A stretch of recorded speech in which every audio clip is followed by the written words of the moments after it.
आप सुन रहे हैं आज तक रेडियो।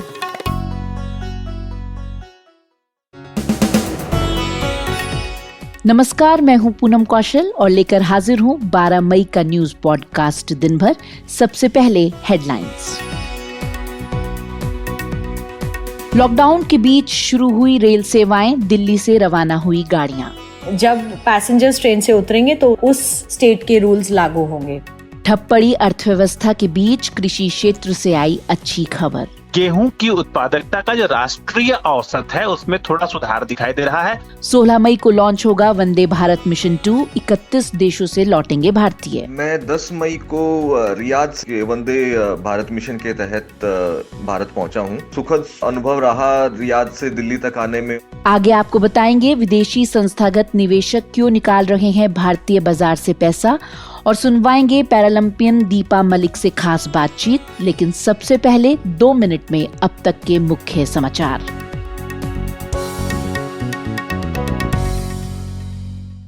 मुख्य खबरों के साथ मैं आनंद श्रीवास्तव। कोरोना महामारी के बीच प्रधानमंत्री नरेंद्र मोदी का आज शाम राष्ट्र के नाम संबोधन। लॉकडाउन के संबंध में दिल्ली के मुख्यमंत्री ने जनता से 1031 पर सुझाव मांगे हैं। देश में रेल सेवाएं आज से फिर बहाल हो गई हैं। गुजरात उच्च न्यायालय ने ढोलका विधानसभा सीट का चुनाव रद्द करने का आदेश दिया है। दिल्ली हाईकोर्ट ने अल्पसंख्यक आयोग के चेयरमैन जफर उल इस्लाम की गिरफ्तारी पर 22 जून तक रोक लगा दी है। कश्मीर घाटी में इंटरनेट सेवा सोमवार आधी रात से बहाल कर दी गई है। देश में कोरोना संक्रमितों का आंकड़ा 70,000 के पार पहुंच गया है। अब तक 2,293 लोगों की मौत हुई है। पूर्व प्रधानमंत्री डॉक्टर मनमोहन सिंह को एम्स से छुट्टी मिल गई है। ओडिशा स्टेट कोऑपरेटिव बैंक ने 786 पदों पर निकाली गई वैकेंसी के लिए आवेदन की तारीख 31 मई तक बढ़ा दी है। नोएडा और ग्रेटर नोएडा में 1500 औद्योगिक इकाइयों और 230 निर्माण परियोजनाओं को काम शुरू करने की अनुमति दे दी गई है। उत्तर प्रदेश की योगी सरकार ने सरकारी कर्मचारियों को मिलने वाले 6 तरह के भत्तों को समाप्त करने का फैसला लिया है। कोरोना वायरस की चपेट में एयर इंडिया भी आ गया है। एक कर्मचारी के कोरोना पॉजिटिव पाए जाने के बाद हेडक्वार्टर सील कर दिया गया है।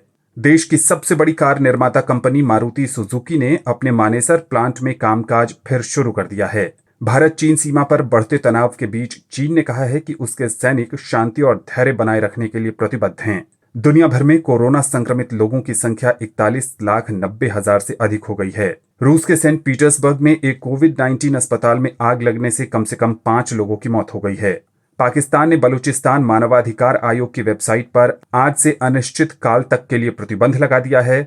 अमेरिका ने दावा किया है कि चीनी हैकर्स कोरोना वैक्सीन से जुड़े रिसर्च डेटा चुराने की कोशिश कर रहे हैं। फीफा अंडर 17 महिला वर्ल्ड कप अगले साल 17 फरवरी से 7 मार्च के बीच भारत में ही होगा। आज तक रेडियो सुनता है सारा जहां। भारतीय रेलवे ने आज से विशेष ट्रेनों का संचालन शुरू कर दिया है।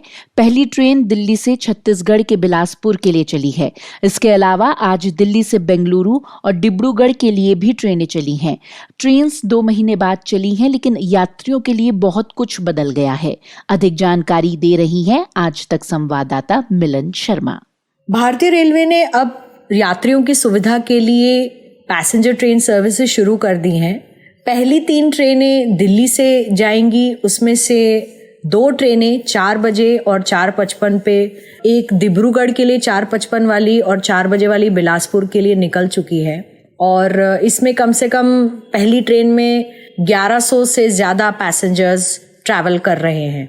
सोशल डिस्टेंसिंग बहुत ही हद तक मेंटेन करवाने की कोशिश है रेलवेज़ की, क्योंकि ये जो लोग हैं ये जगह जगहों से आए हैं। इन्होंने कंफर्म टिकट बुक की थी और कंफर्म टिकट पर ही इनको रेलवे स्टेशन के अंदर जाने दिया गया। रेलवेज के इतिहास में पहली बारी ऐसा हुआ कि स्टेशन के एंट्री और एग्जिट पॉइंट्स पर भारी तरीके की पुलिस तैनाती थी, बैरिकेड्स लगे हुए थे। एक ही साइड से लोग एंट्री कर रहे थे और दूसरी साइड से लोग एग्जिट करेंगे। ऐसा रेलवे में कभी नहीं हुआ है कि रेलवे पे प्लेटफॉर्म टिकट लेकर भी आदमी अंदर नहीं जा पाया। सिर्फ यात्रियों को जाने की अनुमति थी। और इस तरीके से कोरोना काल में रेलवे ने जो प्लान किया है ट्रेन्स चलाएंगे, ये इसी तरीके से सजग हैं। आगे चल के रेलवेज का कहना है कि जो राज्य हैं जहां पर पैसेंजर्स पहुंचेंगे वो कैसे अपने घर ट्रैवल करेंगे, उसके लिए ये जो MHA की दी हुई गाइडलाइंस है, कंफर्म टिकट आप दिखाकर ट्रैवल कर सकते हैं। दिल्ली में भी और बाकी शहरों में भी कंफर्म टिकट ही एक ई पास की तरह काम करता है और कहीं भी आपको पुलिस कर्मचारी नहीं रोकेंगे। लेकिन आने वाले दिनों में पता चलेगा कि कितनी सारी बुकिंग्स यहाँ से रेलवेज के लिए होंगी। कि इस वक्त हम बता दें कि जो टिकट के प्राइस हैं वो थोड़े से महंगे हैं, क्योंकि राजधानी ट्रेनों के मुताबिक यहाँ पर टिकट के रेट लिए जा रहे हैं और सिर्फ कंफर्म टिकट वाले और एसिम्प्टोमेटिक पैसेंजर्स ही ट्रैवल कर रहे हैं। आगे रेलवेज इसी तरह से धीरे धीरे ट्रेनों की आवाजाही शुरू करने का प्लान कर रही है और कुछ राज्य हैं जहां पर ये निर्णय लिया गया है कि यात्री जब उतरेंगे तो उन्हें क्वारंटाइन किया जाएगा, जब पैसेंजर्स ट्रेन से उतरेंगे तो उस स्टेट के रूल्स लागू होंगे। जानकारी दे रही थी मिलन शर्मा। रेल यात्रा से जुड़े तमाम नियमों में एक नियम मोबाइल में आरोग्य सेतु ऐप का अनिवार्य होना भी है। सरकार आरोग्य सेतु ऐप को सभी के लिए डाउनलोड करना जरूरी बना रही है, लेकिन ऐप पर निजता के उल्लंघन का आरोप भी उतना ही जोर शोर से लग रहा है। आखिर आरोग्य सेतु को इतना असुरक्षित क्यों बताया जा रहा है और सरकार इस आरोप से कैसे निपट रही है? पेश है नितिन ठाकुर की रिपोर्ट। कोरोना वायरस की रोकथाम के लिए जिस मोबाइल एप्लीकेशन पर सरकार ने भरोसा जताया वो अब विवादों में है। दरअसल रेल मंत्रालय ने यात्रा करने के लिए आरोग्य सेतु ऐप को डाउनलोड करना अनिवार्य बना दिया है। इस बारे में मंत्रालय के ट्विटर अकाउंट पर भी जानकारी दी गई। हालांकि इससे पहले उच्चतम न्यायालय के एक निर्देश में इस ऐप की अनिवार्यता को गैर कानूनी बताया गया था, जिससे भ्रम की स्थिति बनी हुई थी। अब जब रेल मंत्रालय ने इसे यात्रा के लिए जरूरी बना दिया है तो एक बार फिर निजता के उल्लंघन से जुड़े कई गंभीर सवाल खड़े हो गए हैं। एक अंग्रेजी अखबार से बात करते हुए सुप्रीम कोर्ट के पूर्व जस्टिस BN श्रीकृष्ण ने अनिवार्यता की बात को अवैध करार दिया। Justice Shrikrishna personal data protection bill के मसौदे के लिए बनी कमेटी के अध्यक्ष रह चुके हैं। उन्होंने कहा, आप किस कानून के तहत इसे किसी पर अनिवार्य कर रहे हैं? अब तक ऐसा कोई कानून नहीं है जो इसका समर्थन करता हो। कानून के ये टुकड़े यानी राष्ट्रीय आपदा प्रबंधन अधिनियम और महामारी रोग अधिनियम एक विशेष कारण के लिए हैं। मेरे विचार से राष्ट्रीय कार्यकारी समिति एक वैधानिक निकाय नहीं है। आरोग्य सेतु ऐप इसलिए भी विवादों में है क्योंकि उस पर निजता के उल्लंघन से जुड़ी चिंताएं जाहिर की गई हैं। आज तक .in के टेक रिपोर्टर मुंजिर अहमद बताते हैं, प्राइवेसी एक्सपर्ट्स आरोग्य सेतु को लेकर इसलिए भी सवाल उठाते हैं क्योंकि ये सिर्फ ब्लूटूथ डेटा कलेक्ट नहीं करता है। दरअसल Aarogya Setu app GPS location data का भी एक्सेस करता है। इस ऐप को इंस्टॉल करने पर आपको एक ये भी कंसेंट देना पड़ता है कि अगर डेटा अनऑथराइज्ड एक्सेस किया जाता है, यानी कोई हैकर डेटा सर्वर को हैक करता है और आपका डेटा कलेक्ट कर लेता है, तो इसके लिए सरकार जिम्मेदार नहीं होगी, जो कि प्राइवेसी पर जाहिर सी बात है एक गंभीर खतरा है। 9 करोड़ से ज्यादा लोगों ने अभी तक इसे डाउनलोड कर लिया है और आधार लीक भी हमने देखा है। अगर गलती से ऐसा कुछ होता है तो आप इसके लिए सरकार को जिम्मेदार नहीं ठहरा सकते। बात दूर तलक गई तो सरकार ने गाइडलाइंस जारी करके एक नया विकल्प देने का फैसला किया। अब कोई भी शख्स आरोग्य सेतु ऐप से अपना डेटा हटवाने का आवेदन कर सकता है। आवेदन करने के 30 दिनों के भीतर ऐप से आवेदक के डेटा को हटा दिया जाएगा। आवेदन ना भी किया गया हो तो 180 दिनों के भीतर ऐप का इस्तेमाल कर रहे व्यक्ति की निजी जानकारियां डिलीट कर दी जाएंगी। नितिन ठाकुर, आज तक रेडियो। कोरोना और लॉकडाउन के बीच देश भर से आर्थिक मोर्चे पर निराश करने वाली खबरें आती रही हैं, लेकिन इस बीच अब कृषि क्षेत्र से एक उम्मीद भरी खबर आ रही है। मौसम वैज्ञानिकों और खेती किसानी पर नजर रखने वाली एजेंसियों ने फसल की कटाई के साथ ही देश में गेहूं की प्रति हेक्टेयर पैदावार बढ़ने के अनुमान लगाए हैं। इसे अब खेती बाड़ी से जुड़े काम का एक बार फिर से पटरी पर लौटने के संकेत के रूप में देखा जा रहा है। क्या कहते हैं खेती से जुड़े आंकड़े, बता रहे हैं इंडिया टुडे हिंदी के विशेष संवाददाता मंजीत ठाकुर। लॉकडाउन की वजह से कृषि के काम में शुरुआती गड़बड़ियां हुई थी, लेकिन अब खेतीबाड़ी का काम बहुत तेजी से चल पड़ा है। रबी की कटाई अपनी बिल्कुल शबाब पर है और उसका जो प्रोक्योरमेंट हो रहा है, जो खरीद हो रही है, वो सभी स्टेट्स में भी तेजी से चल रहा है। देश भर में एक अनुमान था मंत्रालय का कि वो करीब 400 लाख जो है मीट्रिक टन गेहूं की खरीद करेंगे और उसमें से आधे से अधिक उन्होंने खरीदारी कर ली है। पिछले साल की तुलना में जो 31 जनवरी को कृषि मंत्रालय ने आंकड़े जारी किए थे, तो पिछले साल इसी अवधि की तुलना में, यानी पिछले रबी की तुलना में इस साल 2019-20 के सत्र में करीब 12.5% गेहूं की बुआई अधिक हुई थी। उत्पादन के अनुमान की बात की जाए तो सबसे अच्छी खबर यह है, बाकी सेक्टर्स चाहे जितनी बुरी खबरें दे रहे हों, कि गेहूं की उत्पादकता का जो राष्ट्रीय औसत है उसमें थोड़ा सुधार दिखाई दे रहा है। 2013-14 में ये औसत था करीब 3000 किलोग्राम प्रति हेक्टेयर। 18-19 में ये 3400 किलोग्राम प्रति हेक्टेयर हो गया। जो मौसम वैज्ञानिक है वो कह रहे हैं कि ये उत्पादकता की बढ़ोतरी जो है वो न सिर्फ अच्छी नस्लों को अपनाने से आया है, बल्कि दूसरे इनपुट्स का भी इसमें योगदान होता है। हालांकि पंजाब और हरियाणा जैसे पारंपरिक गेहूं उत्पादक राज्यों की जो उत्पादकता है वो राष्ट्रीय औसत से हमेशा से अधिक रही है, लेकिन पिछले कुछ वर्षों से हरियाणा की उत्पादकता में हाल के वर्षों में कमी आई है। लेकिन खबर यह है कि फसल की उत्पादकता जो वृद्धि है वो गेहूं के गैर पारंपरिक राज्य, यानी जहां पारंपरिक तौर पर गेहूं का उत्पादन नहीं होता था, ऐसे राज्यों में हुई है। पश्चिम बंगाल में, हिमाचल प्रदेश में और असम में दर्ज की गई है। और गेहूं का जो राष्ट्रीय औसत उत्पादन है वो इस बार 3381 किलोग्राम प्रति हेक्टेयर रहने की उम्मीद है। और इसके आधार पर माना जाए तो देश भर में करीब 11.37 करोड़ टन गेहूं की पैदावार होने की संभावना है, जो कि पिछले साल की तुलना में पैदावार से 9.7%, 9.5% के आसपास अधिक रहेगा पिछली बार से।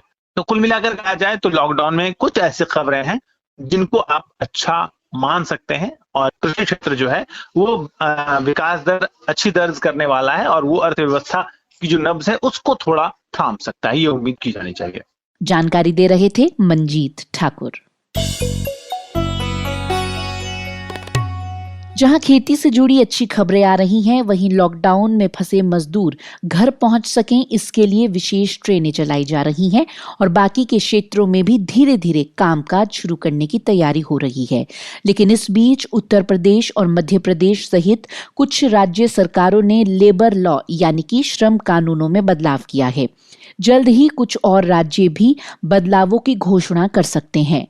श्रम कानून में हो रहे इन बदलावों के पीछे का तर्क क्या है, यही पूछा हमारे सहयोगी ऋतुराज ने आर्थिक मामलों के जानकार और इंडिया टुडे हिंदी पत्रिका के एडिटर अंशुमान तिवारी से। हमें पहले इनका प्रारूप समझना होगा।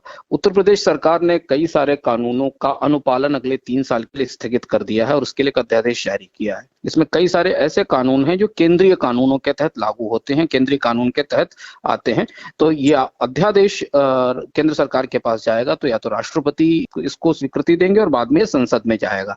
इसमें 2 तरीके के कानून हैं जिन कानूनों को वापस लिया गया है। उसे देखने के 2 नजरिए हो सकते हैं, एक मजदूरों का नजरिया हो सकता है और एक उद्योग का नजरिया हो सकता है। कानूनों की एक लंबी सूची है जिन्हें निरस्त किया गया है। उससे पहले जान लेना जरूरी है हमें कि कौन कौन से कानून उत्तर प्रदेश में अभी भी लागू रहेंगे। इसके बाद कानून इस समय लागू रहेंगे। इस फैसले के बाद उत्तर प्रदेश में बिल्डिंग और कंस्ट्रक्शन वर्कर्स एक्ट बना रहेगा, वर्कमैन कंपनसेशन एक्ट बना रहेगा, बॉन्डेड लेबर एक्ट बना रहेगा और पेमेंट ऑफ वेजेस एक्ट बना रहेगा। यानी कि ये 4-5 कानून जो कि मजदूरों के वेतन और भत्तों को या उनकी मजदूरी को प्रभावित करते हैं, उन्हें यथास्थिति में रखा गया है। तो फिर इसके तहत मजदूर आखिर कौन से अधिकार खोने जा रहे हैं? मजदूर मूलतः वो अधिकार खोने जा रहे हैं जहां पर वे किसी भी कंपनी के साथ किसी विवाद को शुरू कर सकते हैं, यूनियंस की सक्रियता बढ़ सकती है, इंडस्ट्रियल डिस्प्यूट्स लिए जा सकते हैं और कुछ वेलफेयर के मेजर्स जो कंपनियां उठाती हैं वो शायद उन्हें नहीं मिलेंगे। लगभग इसी तरीके का बदलाव मध्य प्रदेश सरकार ने भी किया, इसी तरह के कानूनों में बदलाव किया है और कंपनियों को इस बात से छूट दे दी है कि उनके लेबर्स के साथ आगे कोई डिस्प्यूट नहीं होंगे और अगर डिस्प्यूट होंगे तो कानूनों के तहत लेबर यूनियंस को और कर्मचारियों को उसका संरक्षण नहीं मिलेगा। इसका लाभ कंपनी मालिकों के पक्ष में जाएगा।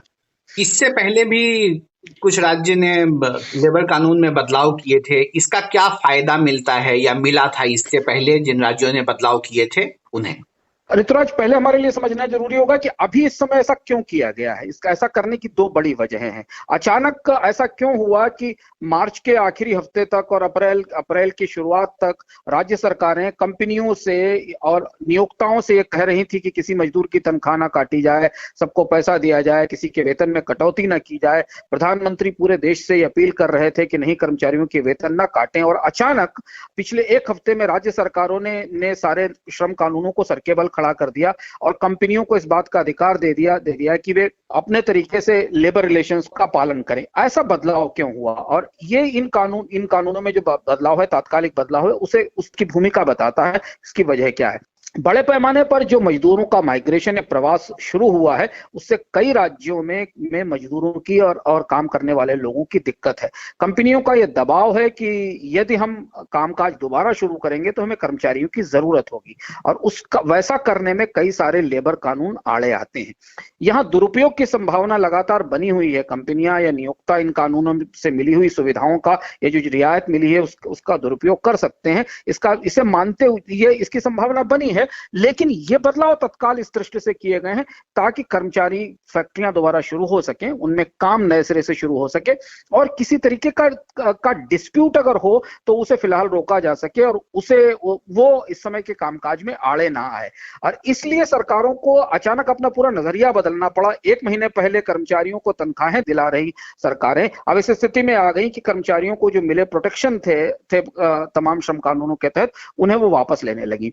अब इससे पहले के जो बदलाव, उसमें राजस्थान का 2014 का जो बदलाव है वो काफी महत्वपूर्ण माना जाता है, और उसमें राजस्थान की कैबिनेट ने एक प्रस्ताव पारित किया था जिसे केंद्र सरकार से मंजूरी भी ली गई थी, और राजस्थान ने अपने लेबर कानून में बदलाव किया था। उसमें कुछ बदलाव तो लगभग उसी तरीके के थे जैसे उत्तर प्रदेश या मध्य प्रदेश ने अभी किए हैं, लेकिन उसके साथ एक बड़ा बदलाव राजस्थान सरकार ने किया था कि कर्मचारियों को निकालने की जो सीमा थी उसमें बदलाव किया गया था। पहले 100 कर्मचारियों तक की कंपनियां या प्रतिष्ठान पर वो सीमा लागू होती थी, पर उसे बढ़ाकर 300 तक कर दिया गया था। इसे बड़ा रिफॉर्म माना गया था। लेकिन 2014 में माहौल ऐसा नहीं था जैसा आज का माहौल है कि हर समय हर जगह रोजगार की दिक्कत है, बेकारी है, लोग सड़क पर भटक रहे हैं। उस समय श्रम कानूनों में बदलाव करने से सरकारों की संवेदनशीलता पर सवाल उठते हैं, लेकिन उसका रिकॉर्ड राजस्थान में बहुत अच्छा नहीं रहा। हालांकि बड़े बदलाव थे, पर बाद के वर्षों 2014 के बाद के वर्षों में आर्थिक मंदी आई, निवेश में कमी आई। इसका लाभ कुछ कंपनियों को जरूर मिला। आर्थिक सर्वेक्षण ने भी इस बात का जिक्र किया कि राजस्थान में नई कंपनियों का पंजीकरण तेजी से बढ़ा है इसके सुधार के बाद, लेकिन राजस्थान में कुल नए निवेश में रोजगारों के आंकड़े इतने मजबूत नहीं थे जो इन सुधारों की सफलता को प्रमाणित कर सकें। शुक्रिया अंशुमान तिवारी।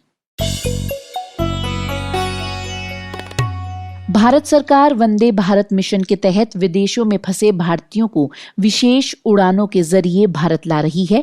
खाड़ी देशों के अलावा Philippines, Malaysia, Singapore, Maldives, America, Britain जैसे देशों से भी नागरिकों को वापस लाया जा रहा है। हालांकि वापस लौट रहे लोगों को टिकट खरीदने पड़ रहे हैं और क्वारंटीन में रहने का खर्च उठाना पड़ रहा है। विदेश से लौट रहे भारतीयों के अनुभव जानने के लिए मैंने बात की सऊदी से भारत पहुंचे अनिल वशिष्ठ से। मैं 10 मई को रियाद के वंदे भारत मिशन के तहत भारत पहुंचा हूं। लगभग सुखद अनुभव रहा रियाद से दिल्ली तक आने में और क्वारंटाइन में एडमिशन के लिए। मेनली वो यूपी राज्य में जो लोग जा रहे थे क्वारंटाइन के लिए, उनको वहां पे कोई भी इंफॉर्मेशन नहीं बताई गई, तो वहाँ की अव्यवस्था सामने आई। बाकी हरियाणा और दिल्ली के जो लोग थे क्वारंटाइन के लिए, उनके पास अच्छी इन्फॉर्मेशन थी और हम लोगों को कोई समस्या नहीं आई। अनिल जी, थोड़ा ये समझाएं कि सऊदी अरब में जो अभी भारतीय फंसे हुए हैं, रह गए हैं, उन्हें किस तरह की दिक्कतें आ रही हैं? सऊदी अरब में जो भारतीय अभी भी वहाँ फंसे हुए हैं या रह रहे हैं, उनको मुख्यतः समस्या है एम्बेसी से इंफॉर्मेशन के बारे में कि कब उनको वापसी होगी। एक दूसरी समस्या है कि जो पहला फेज वंदे भारत मिशन का था, उसमें केवल 2 या 3 फ्लाइट ही सऊदी से इंडिया के लिए आई है। सऊदी एक बहुत बड़ा देश है जहां पे लगभग 60,000 भारतीयों ने वापस भारत आने के लिए अपनी इच्छा प्रकट की है, लेकिन उनमें से लगभग 250-300 लोग ही पहले चरण के अंदर भारत आए हैं। तो इस पे समस्या है कि इतने सारे लोगों को वापस कितने समय में और किस तरीके से लेके आएंगी, इसकी इंफॉर्मेशन वहाँ नहीं है। एक दूसरी समस्या जो सामने आई वो ये है कि एयर इंडिया जो टिकट बुक कर रही है वो ऑनलाइन टिकट बुक नहीं कर रही है। वो लोगों को बोल रही है कि हमारे ऑफिस आएं और कैश पेमेंट करके ही आप टिकट बुक करवाएं। तो कुछ लोग ऐसे हैं जो एयर इंडिया ऑफिस के पास नहीं रहते, काफ़ी दूर रहते हैं, 4 या 5 घंटे की दूरी पर रहते हैं। उनके लिए बड़ा कठिन है क्योंकि वहाँ सऊदी अरब में भी कर्फ्यू है, कर्फ्यू पास अरेंज करना पड़ता है। अनिल जी, वापस भारत पहुंचने में आपका कितना पैसा लग गया? रियाद से लेकर दिल्ली तक की यात्रा का मेरा टोटल खर्च अब तक लगभग 65,000 हो चुका है, जिसमें लगभग 22, साढ़े 22 या 23,000 के आसपास की टिकट की कॉस्ट है और 42,000 के आसपास मेरा होटल का खर्चा है। टिकट की कॉस्ट सबके लिए सेम है, आप उसको कम या ज़्यादा नहीं कर सकते, लेकिन होटल का खर्चा आप अपनी चॉइस के बेसिस पे सस्ता होटल लेके भी कम कर सकते हैं। शुक्रिया अनिल वशिष्ठ। तो भारत सरकार वंदे भारत मिशन का दूसरा चरण 16 मई से लॉन्च कर रही है, जिसके तहत 149 उड़ानों से 31 देशों में फंसे भारतीयों को वापस लाया जाएगा। हाल के दिनों में भारत चीन सीमा पर भारतीय और चीनी सैनिकों के बीच धक्का मुक्की की खबरें आई हैं। सीमा पर बढ़े हुए तनाव के मद्देनजर भारतीय सेना ने अपने लड़ाकू विमान सीमा के पास भेज दिए हैं। क्या है पूरा विवाद, बता रही हैं हमारी सहयोगी माधुरी इस विशेष रिपोर्ट में। भारत और चीन के बीच तनाव की एक झलक स्पष्ट तौर पर देखी जा सकती है। भारतीय वायुसेना ने अपने लड़ाकू विमान सीमा पर तैनात कर दिए हैं। दरअसल पिछले कई दिनों से चीन के मिलिट्री हेलीकॉप्टर भारतीय सीमा के नजदीक दिखाई दे रहे हैं। चीन और भारत के बीच विवाद यूं तो कुछ नया नहीं है, मगर फिर भी विश्व भर में जब कोरोना से लड़ाई चल रही हो तो देशों की सीमाओं पर इस तरह के विवाद कुछ परेशान करने वाले ही लगते हैं। पिछले दिनों line of actual control LAC पर इस तरह की तनातनी की शुरुआत उत्तरी सिक्किम में हुई थी, जब भारतीय और चीनी सैनिकों के बीच कुछ बातों पर आपस में झड़प हो गई थी और दोनों ही ओर के जवान आक्रामक हो गए। नतीजतन कुछ को मामूली चोटें भी आईं। हालांकि बाद में स्थानीय स्तर पर बातचीत के बाद सैनिकों को हटा लिया गया था, लेकिन इसके बाद से ही चीन के सैन्य हेलीकॉप्टर सीमा पर नजर आने लगे। इससे पहले भी भारत चीन सीमा पर 5 मई को लद्दाख में भी झड़प हुई थी। 6 मई को दोनों सेनाओं के बीच विवाद सुलझ गया था। सरकार के सूत्रों के मुताबिक जैसे ही चीनी हेलीकॉप्टरों की आवाजाही शुरू हुई, भारतीय लड़ाकू विमानों को लद्दाख सेक्टर में सीमावर्ती क्षेत्रों में ले जाया गया। भारतीय वायुसेना के लड़ाकू विमान ने नजदीकी बेस कैंप से उड़ान भरी थी। फिलहाल चीनी हेलीकॉप्टरों ने भारतीय वायु क्षेत्र का उल्लंघन नहीं किया है। माधुरी, आज तक रेडियो। और अब बात भारत के शेयर बाजार की। विदेशी संस्थागत निवेशक यानी कि FII लगातार निवेश किया हुआ पैसा बाजार से निकाल रहा है। अगर पिछले 2 महीने के आंकड़े देखें तो FII ने भारतीय बाजार में $17 बिलियन की बिकवाली की है। क्या हैं इसके मायने और क्यों FII निकाल रहा है अपना पैसा, बता रहे हैं हमारे मार्केट एक्सपर्ट और इंडिया टुडे हिंदी पत्रिका के एसोसिएट एडिटर शुभम शंकधर। भारतीय शेयर बाजार में जो विदेशी संस्थागत निवेशक हैं, जिन्हें हम FIIs कहते हैं, उन्होंने पिछले 2 महीने में, मार्च में और अप्रैल में, इन 2 महीने में बड़ी बिकवाली करी। मार्च महीने में FIIs की तरफ से करीब 62,433 करोड़ की बिकवाली केवल शेयर बाजार में की गई थी, जबकि 60,934 करोड़ रुपए की जो बिकवाली है वो डेट मार्केट में की गई थी। ये पिछले 1 साल की नहीं, 2 साल की नहीं, बल्कि ये पिछले 3-4 साल में सबसे बड़ी बिकवाली थी। इसके बाद अप्रैल में भी डेट मार्केट में FIIs ने 10,800 करोड़ की बिकवाली की, जबकि इक्विटी मार्केट में थोड़ी सी 2448 करोड़ की खरीदारी अंत के कुछ सत्रों में देखने को मिली।